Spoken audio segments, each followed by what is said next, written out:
Muy buenas tardes, estimados docentes, estudiantes y público en general.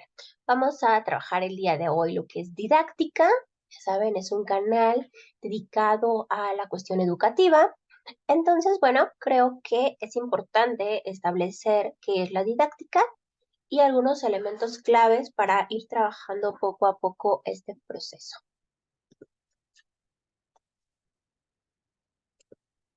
Bien, primero vamos a empezar con una actividad, se llama Palo Bonito E. Entonces es palo, bonito y E.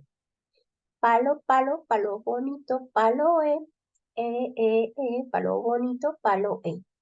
También podemos hacerlo con la otra mano, palo, bonito y E. Palo, palo, palo bonito, palo palo bonito, palo E. Y con las dos. Palo, palo, palo bonito, palo palo bonito, palo E. Pueden hacerlo para activar el proceso neurológico con sus estudiantes.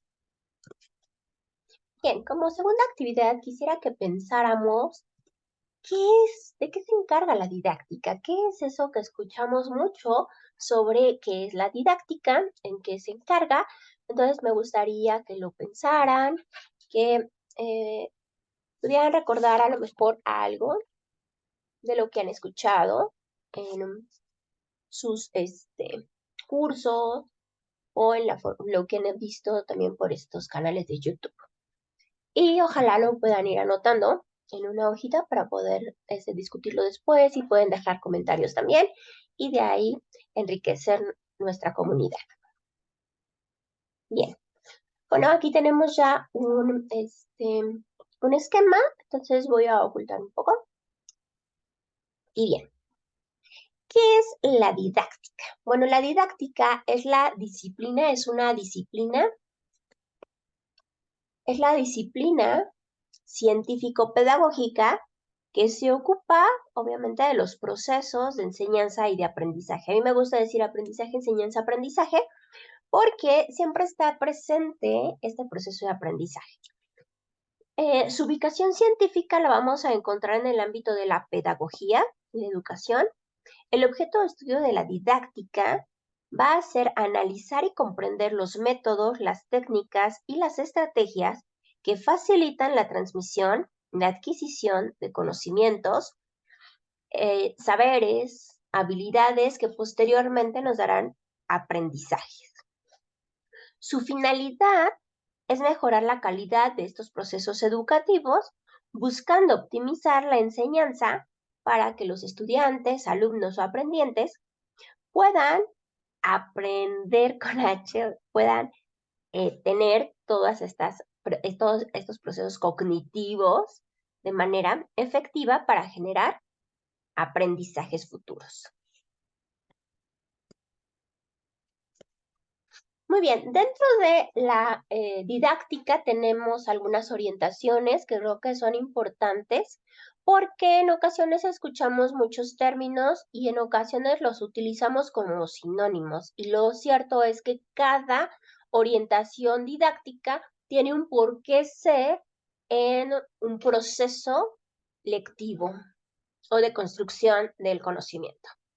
Bien, los elementos que a mí me gustaría que checáramos es primeramente dinámica grupal, porque siempre escuchamos técnicas, la dinámica grupal, pero a veces las confundimos con la técnica para mejorar una dinámica grupal.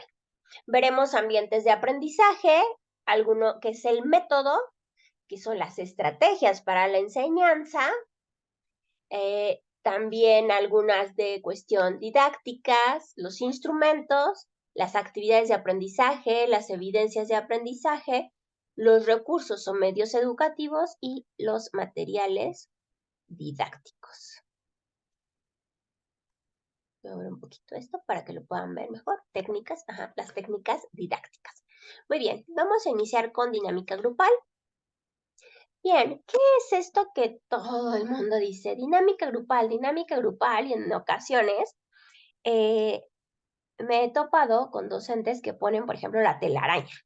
Y la telaraña no es una dinámica grupal, es una técnica para una presentación grupal o para mejorar el ambiente grupal. Entonces, ¿qué es la dinámica grupal?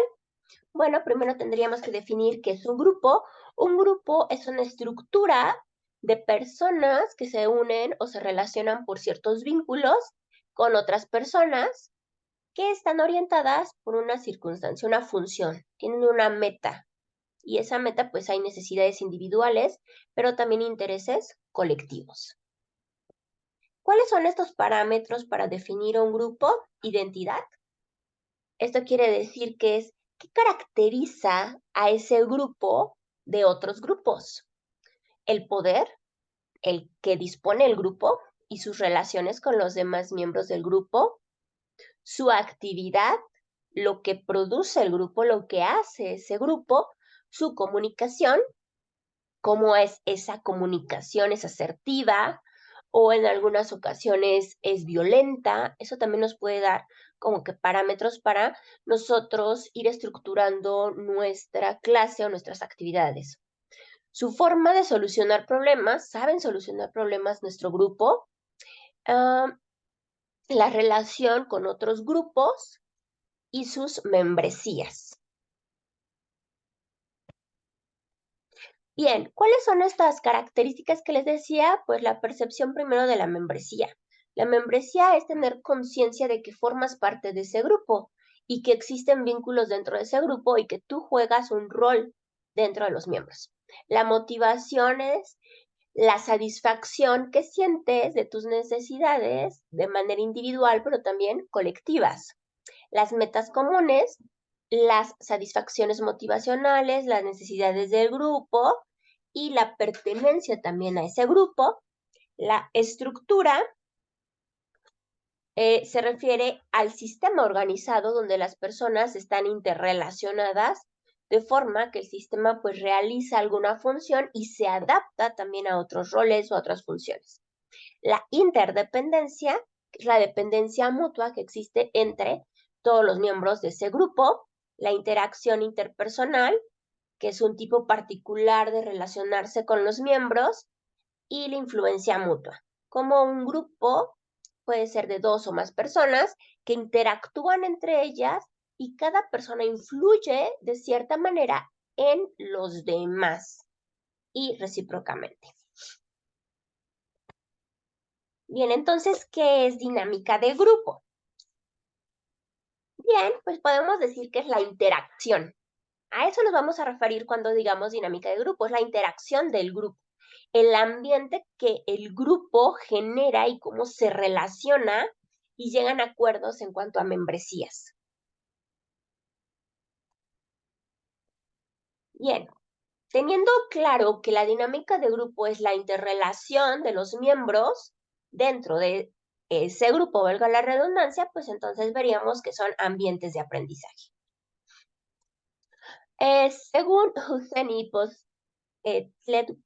White, en 1989 definen el ambiente de aprendizaje a partir de elementos físicos sensoriales, como son la luz, el color. Por ejemplo, la mejor luz para estudiar es la luz azul. El mejor color son los colores claros. Por ejemplo, el color azul claro puede ayudar mucho al proceso de aprendizaje. El tipo de sonidos, si ponemos piezas musicales en vez de canciones para agilizar este proceso también, el espacio en el que contamos, el tipo de mobiliario, las herramientas digitales, etc. Por otro lado, Moreno, en 1998, dice que no solo son los espacios físicos, sino que también son los elementos básicos del diseño instruccional, que es lo que hace el docente para generar ese ambiente de aprendizaje. Por lo que, entonces podríamos decir que un ambiente de aprendizaje es un espacio en donde se crean estas condiciones para que los alumnos, los estudiantes o ahora los aprendientes se apropien de conocimientos, habilidades, saberes y de nuevas experiencias, de nuevos elementos que generen un proceso de análisis, de reflexión, de apropiación, para posteriormente construir aprendizajes. Otros elementos que también se deben de considerar son el tipo de actividades que nosotros diseñemos para este proceso, para este andamiaje, las herramientas físicas, el ambiente sociocultural en el que se encuentran los estudiantes, los procesos cognitivos, el nivel cognitivo en el que se encuentran los estudiantes y los componentes pedagógicos que podamos utilizar. Teniendo en cuenta entonces la dinámica grupal y el ambiente de aprendizaje, que es lo que va a ir dando a este proceso de modelaje, pues vamos ahora con los métodos, que muchos me lo confunden con metodologías. Entonces, métodos viene de la palabra latina methodus, y se puede definir como este modo sistemático, paso a paso, de proceder para probar un conocimiento. Entre los principales métodos podemos encontrar el hipotético, el inductivo, el deductivo, el analítico, el sintético, el analítico sintético, etc. Algunos otros métodos que nosotros podemos encontrar dentro de la educación puede ser el lancasteriano, que lo desarrolló Lancaster, el cual enfatiza la enseñanza mutua, donde alumnos más avanzados ayudan a sus compañeros. Se utiliza un sistema de tarjetas y competiciones para motivar a los estudiantes en el proceso de aprendizaje, lo que a muchos en tutoría pues llaman la mentoría o por pares. Bien, en Montessori también es un método creado por María Montessori, una neuróloga, y se basa en el desarrollo natural del niño. Proporciona un entorno preparado con materiales específicos en donde se fomenta principalmente la exploración y el autoaprendizaje, promoviendo el desarrollo cognitivo y social. El método de alfabetización, el cual está centrado en la enseñanza de la lectura y la escritura, suele surgir de una progresión gradual, comenzando con letras y sonidos, para luego avanzar en palabras y frases, y puede variar de enfoque según el método específico utilizado. Mientras tanto, el método natural, también conocido como método intuitivo, se basa en el aprendizaje natural, a lo mejor de un idioma, en donde los estudiantes se sumergen en situaciones de la vida cotidiana para facilitar la adquisición del aprendizaje. El High Scope también es otro método. Solo estos son algunos ejemplos, hay muchos más. High Scope se caracteriza por que parte del juego como una herramienta de aprendizaje, hay una rutina, se centra en experiencias y prácticas, en la interacción social, en donde los estudiantes eligen sus actividades y los maestros actúan como facilitadores, igual que en el caso de la escuela Montessori.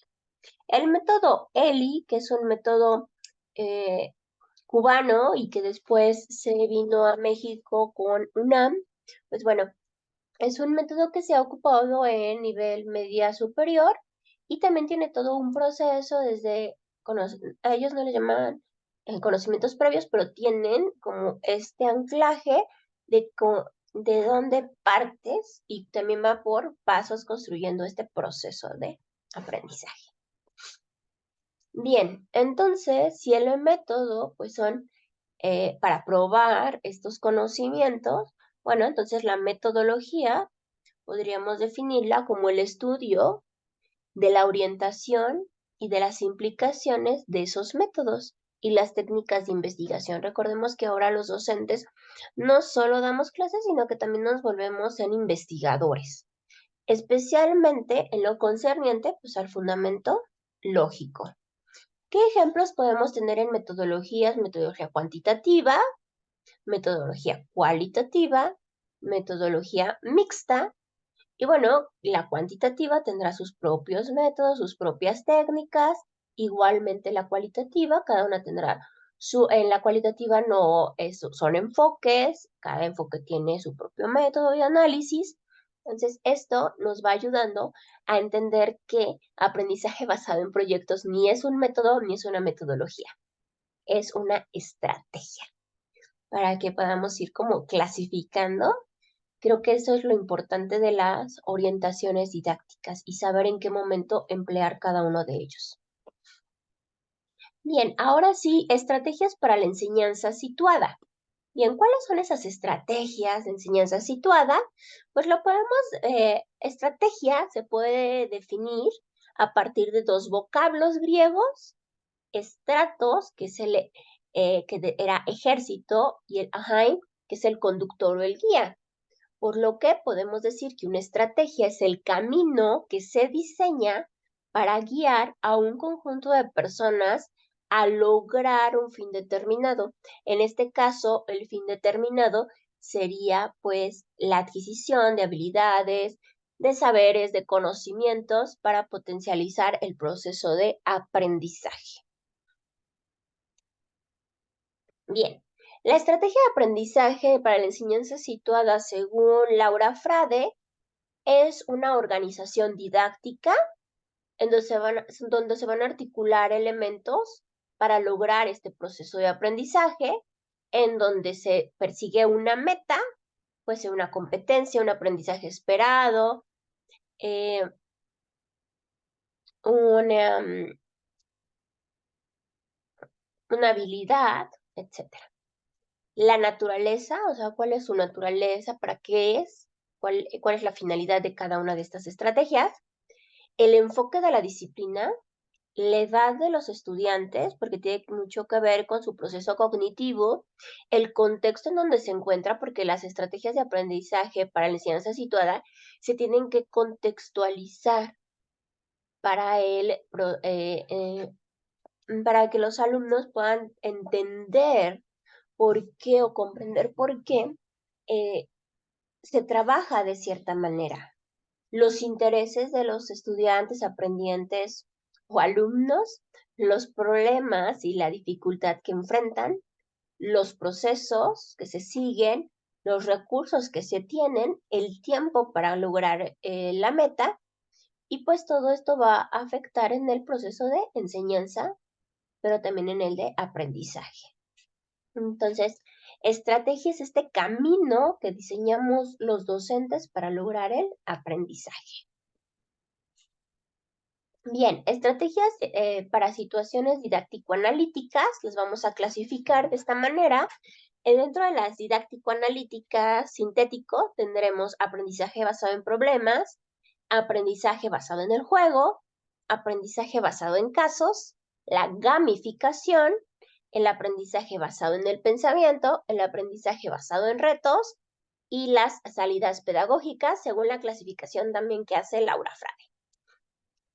Bien, algunas otras las podemos clasificar en estrategias inductivo-deductivas, y se dan cuenta que está el método. Entonces, dentro de las inductivas deductivas podemos encontrar aprendizaje basado en proyectos, aprendizaje basado en la investigación, aprendizaje basado en casos, aprendizaje colaborativo, aprendizaje basado en experimentos, el aula invertida, el storytelling, que es la creación de historias, y el aprendizaje cooperativo.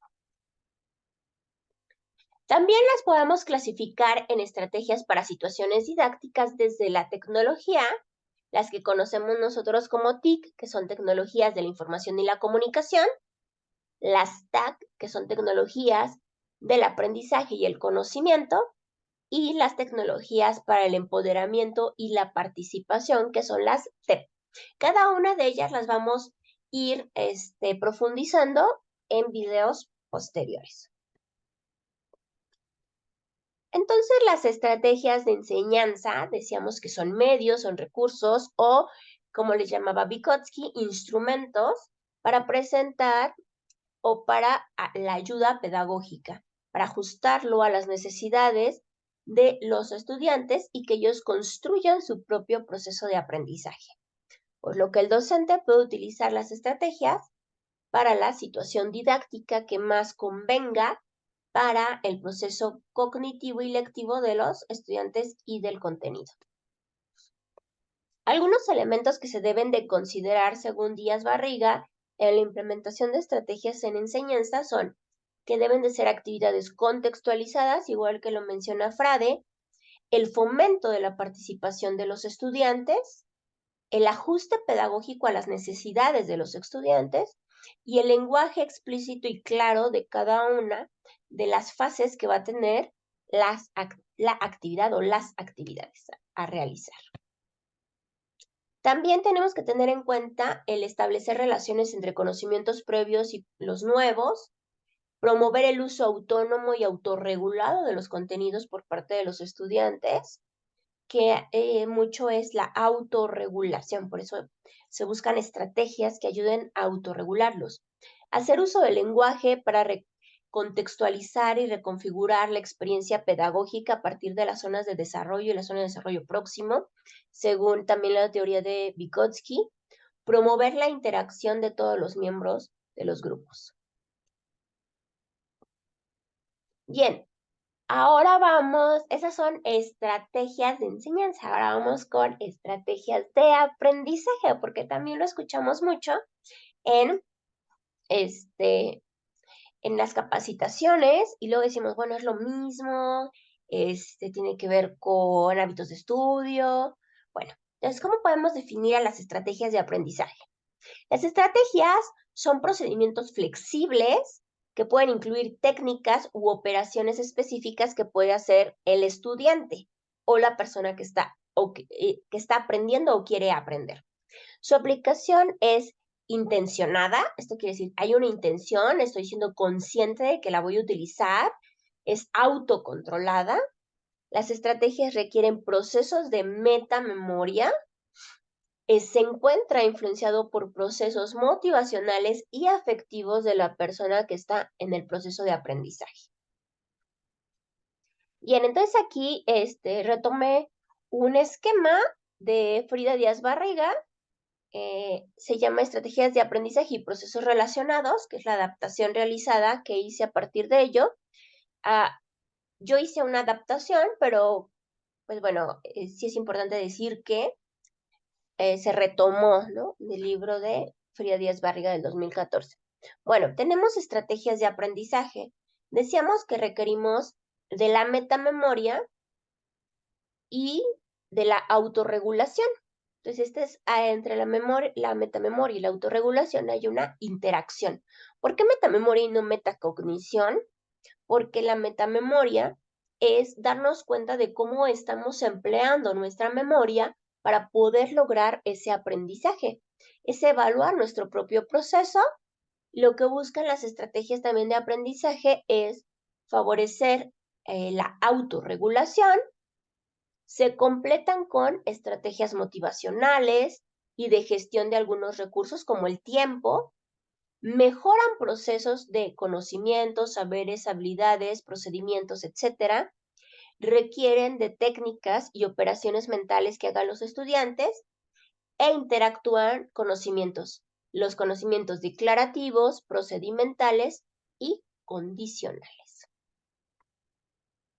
Bien, ¿cómo podemos clasificar las estrategias de aprendizaje según Díaz Barriga en aprendizaje memorístico y aprendizaje significativo?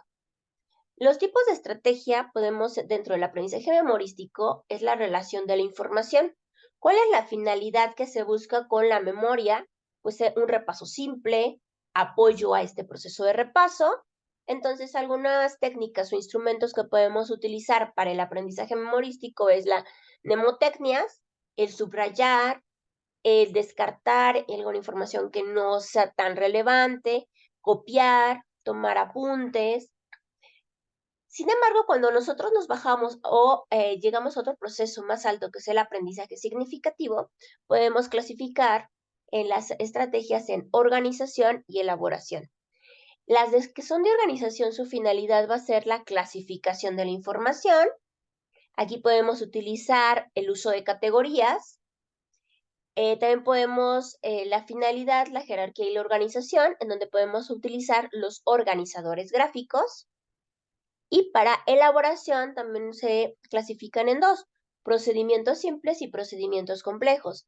Dentro de los simples podemos crear rimas, imágenes mentales, y en procesos complejos, resolución de operaciones, inferencias, resúmenes, analogías, síntesis, el parafraseo. Y también tenemos que nosotros como docentes y como estudiantes quitarnos de la mente que memorizar es malo. Necesitamos memorizar para guardar en nuestra memoria a largo plazo, pues información que tenga que ser recuperada posteriormente para lograr un aprendizaje significativo. Creo que eso es muy importante que se retome y se tome conciencia de ello. Bien, ya que vimos dinámica grupal, ambientes de aprendizaje, métodos y estrategias, vamos con técnicas didácticas. Ahora sí que es una técnica. Bien, es un procedimiento didáctico que empleamos los docentes para ayudar a realizar una parte del aprendizaje. Las técnicas nos ayudan a determinar de manera ordenada la forma de llevar a cabo el proceso de enseñanza-aprendizaje, lo que nos va a ayudar a definir los pasos de manera clara y el proceso de guía. Su propósito, pues, es planear, ya es planeado, nosotros lo tenemos ya el objetivo en mente y qué es lo que queremos que logren los estudiantes. Las técnicas didácticas, entonces, son procedimientos lógicos con un fundamento psicológico destinado a orientar el aprendizaje del estudiante o del alumno o del aprendiente. Bien, tipos de técnicas didácticas. Vamos a tener técnicas para dinámica grupal, técnicas para manejo de grupos, técnicas para planear, reflexionar y evaluar. Esas son solo algunas clasificaciones, pero hay muchas más. Entonces, en técnicas para dinámica dinámica grupal. Estas técnicas en dinámica de grupos se usa para mejorar el clima social y la estructura del grupo. También les brinda a los estudiantes la posibilidad de desarrollar habilidades o capacidades. Algunos ejemplos, por ejemplo, tenemos presentación. La presentación la utilizamos mucho, por ejemplo, la telaraña, presentarnos a través de una fotografía, el hacer un retrato, la presentación por parejas, por frutas. También podemos hacer algunas técnicas de relajación, como los mandalas, ejercicios de respiración, tensión y distensión muscular, el baile. Podemos jugar mar adentro, mar afuera. En participativas, alambre pelado, el cuento vivo, el correo, de conformación de grupos, el río turbio, el mundo, el director de la orquesta, buscando a mi pareja. Esto es que también podemos jugar con ellos y entonces cada técnica pues se va a clasificar de acuerdo a la necesidad que tenemos, entonces buscamos y ya clasificación, voy a presentarme con el grupo, o quiero una conformación de grupos, o quiero que mi grupo se relaje, entonces voy a utilizar una técnica para que se relaje. Para eso sirve. Bien. Técnicas para manejo de grupos. Dentro de las técnicas para manejo de grupos podemos tener el umbral, que se espera a los estudiantes en la puerta, la rutina de entrada, seguir ciertos pasos. Hasta ahora es una actividad que se pone antes de que empiecen la clase lectiva, en lo que esperamos a que lleguen todos los demás, en sus marcas, que estamos listos con todos nuestros materiales.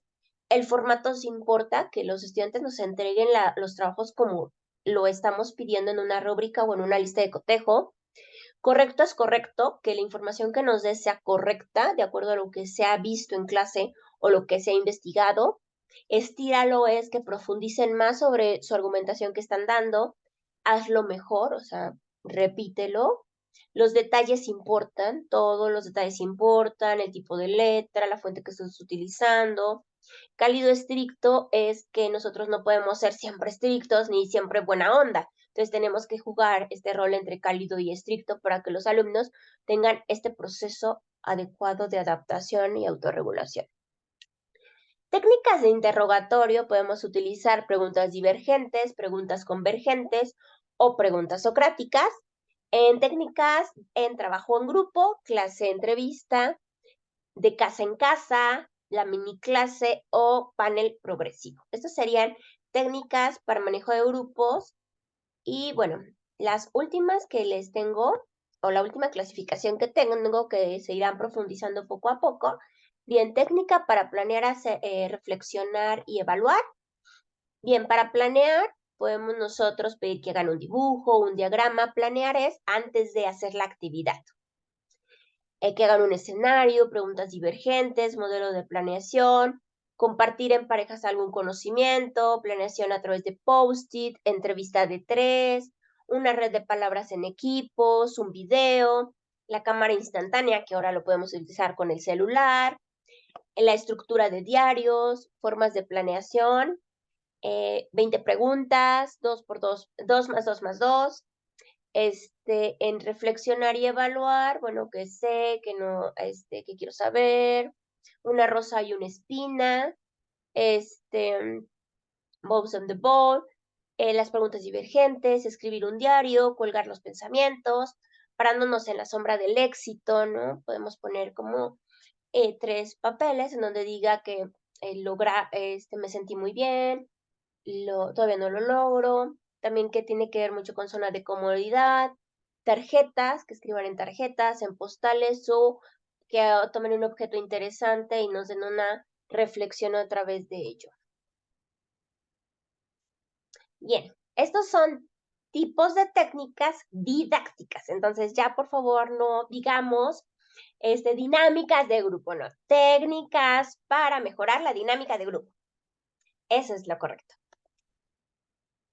Ahora sí, instrumentos. ¿Qué son los instrumentos?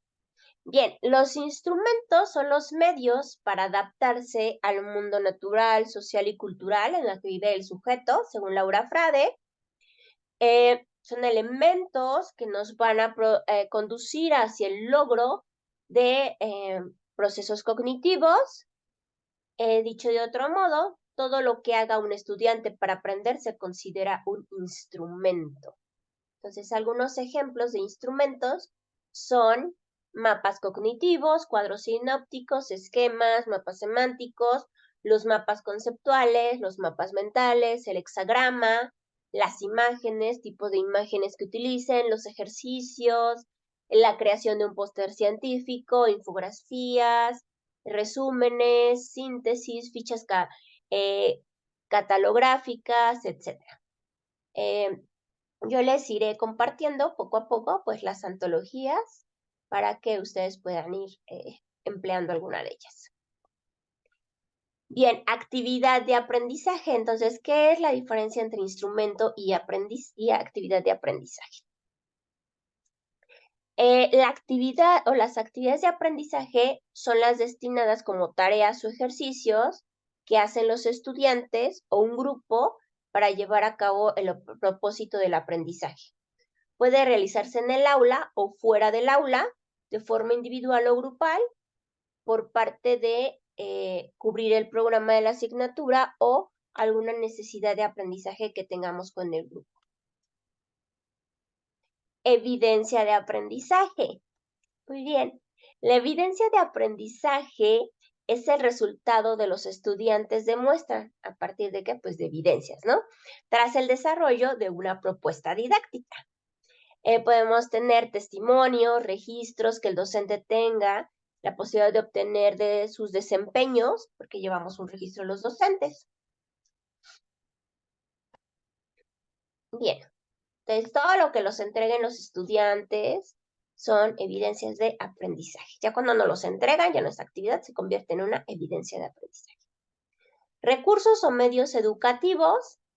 Los recursos educativos es cualquier material que en un contexto educativo determinado se ha utilizado para la finalidad didáctica, para facilitar el desarrollo de la actividad formativa.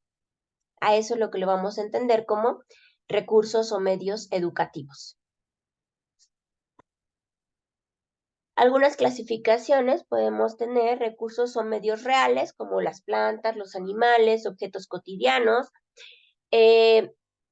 objetos de la vida cotidiana, recursos o medios escolares, por ejemplo, el laboratorio, las aulas de informática, la biblioteca, la mediateca, la hemeroteca, los gimnasios, laboratorio de idioma, los globos terráqueos, las pizarras electrónicas, etc. Y los recursos o medios simbólicos pueden ser materiales impresos como textos, libros, fichas, cuadernos o mapas, entre los que se transmite la realidad por medio de tecnologías icónicos, retroproyectores que antes se utilizaban mucho, ya hay muy pocas escuelas que tienen retroproyectores, las diapositivas que ya se utilizan más, en sonoros, pues radio, discos, antes, hace muchos años se utilizaban los magnetófonos, todavía en algunas escuelas se ha llegado a ver, audiovisuales, diaporamas que podemos hacer nosotros como docentes, el cine, el video, la televisión, en interactivos, la informática, la robótica, la multimedia. Bien, y vamos con el último, que son materiales didácticos. ¿Qué son los materiales didácticos? Son un conjunto de materiales que intervienen y facilitan el proceso de enseñanza-aprendizaje y son elaborados por los docentes. Esto quiere decir, si yo hago un video para mis estudiantes, es un material didáctico, no un recurso. Si yo hago una antología, es mi material didáctico. Si yo hago formularios, es mi material didáctico, porque yo lo estoy diseñando de acuerdo a las necesidades que tenemos con los estudiantes. Muy bien. Entonces, bueno, pues aquí tendríamos ya todo lo de las orientaciones. Les agradezco mucho que estuvieran aquí conmigo. Si alguien alguna pregunta, alguna cuestión, pues me gustaría que lo pudieran escribir y compartir. Me va a dar mucho gusto. Y bueno, algunas de las bibliografías o referencias que se emplearon para esta vez, aquí se las dejo. Ojalá les sean de utilidad para también procesos de investigación o para ir poco a poco incursionando en esta hermosa área de la pedagogía que es la didáctica. Sin más por ahora, pues me despido y ojalá puedan de verdad compartir y seguir aprendiendo y haciendo que yo aprenda compartiendo sus ideas. Pues muchas gracias y estamos en contacto. Nos vemos pronto.